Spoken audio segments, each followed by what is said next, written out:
Well, guys, honestly, it did give me an overbite, and it is slightly hard to talk with. I won't lie to you, but the smile itself really is a big difference. You know, they look pretty real. They ain't moving around.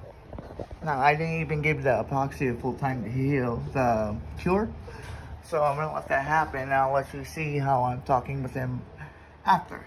These are the naturally colored ones. These aren't the pure white ones, so I'll let you know eventually how they go. What, you know what? They are nice. I have relatively bad teeth, and I'll show you. See, I have relatively bad teeth. I have a poor diet, didn't take care of them when I was younger, and you reap what you sow. So, honestly,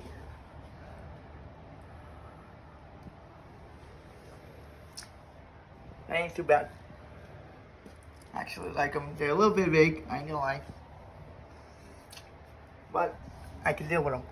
And I guess eventually, once I get used to having a foreign object in my mouth as I'm trying to talk, I would recommend them. You know, 30 bucks. It's a lot cheaper than trying to go and give, what is it, $2,500 per implant. Guys, it's not cheap.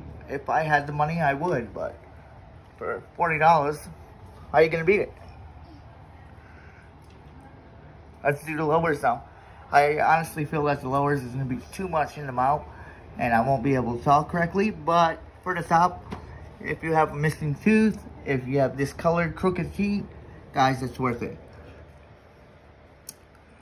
Eventually, I think I'll get pretty used to it.